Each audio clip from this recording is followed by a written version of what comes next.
Hi, Dr. Ariane from the Movement Paradigm. Should you be doing crunches? This is definitely a controversial topic, so I'm going to dive into some of the details.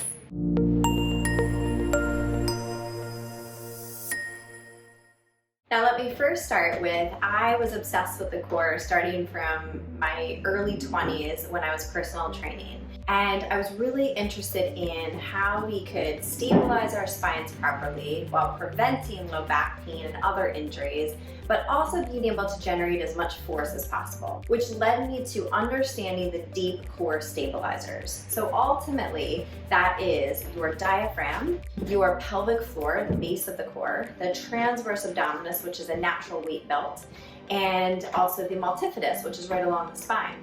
Also, the psoas, our hip flexor. So there's the front, the anterior, and the posterior, the back. The posterior psoas is actually a stabilizer. So these all have to work as an integrated unit.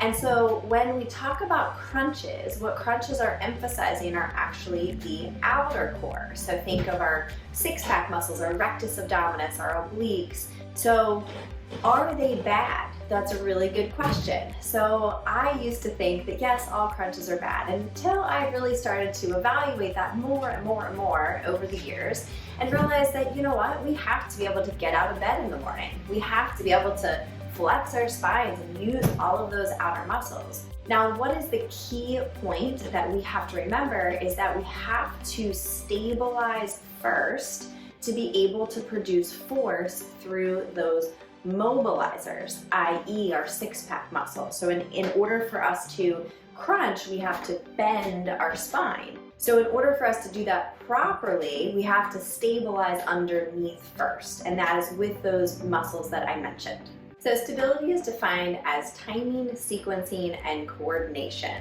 It is very different than strength. So when I think of the core, I don't think of core strength per se. I think of how the core is stabilized and how is it sequencing with everything. So how do we reinforce this optimal stabilization before mobilization, i.e. our crunch? One of the number one things is breath. So in order to have proper stabilization, we have to have optimal diaphragmatic breathing. That is what's going to drive all of this.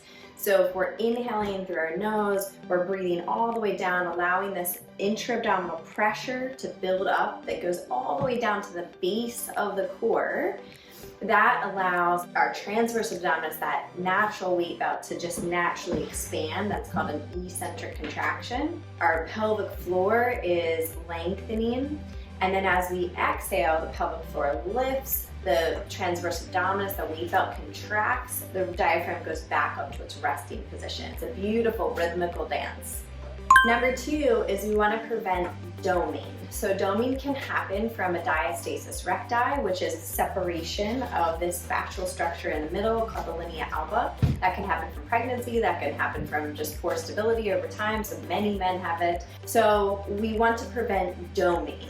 And doming is when the abdomen pops out as you are doing some type of crunch or some type of abdominal forward bending.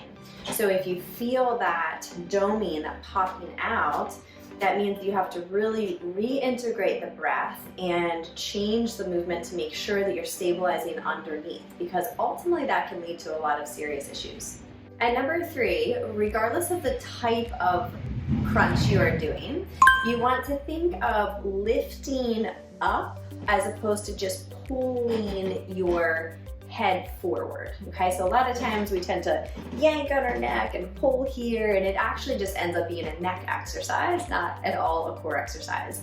And when we're thinking of optimal movement, you want to think of good fascial tensioning. So we're actually tensioning through this whole linea alba that I mentioned, that fascial line. So we want to think of lifting up, creating that good tension without necessarily the doming or the lack of breathing, and also the lack of pulling on our neck.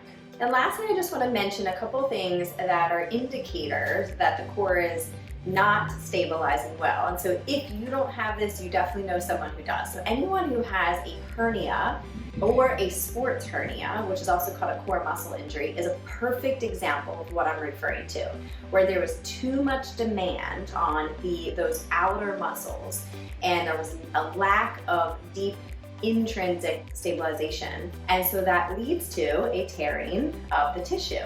So if you think of a sports hernia, what happens is those six-pack muscles, or rectus abdominis, and one of our adductor muscles, the longest here, they're actually attached fascially. And what can happen is when you're not stable, the adductor here starts to pull and it can create tearing. It has the mechanical advantage, so it creates a little bit of tearing in the fascia here, which ultimately needs to be surgically repaired.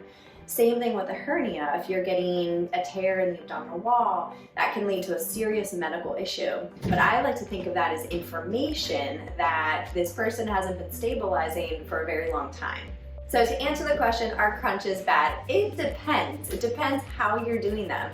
If you can integrate some of the things that I spoke about today, you can actually change the crunches and make sure that they're appropriate for you. So there's always a gray area. So I hope this was helpful. If it was, give it a like, give it a share, and make sure to subscribe to our YouTube channel, The Movement Paradigm, for weekly tips on mindset, nutrition, and movement.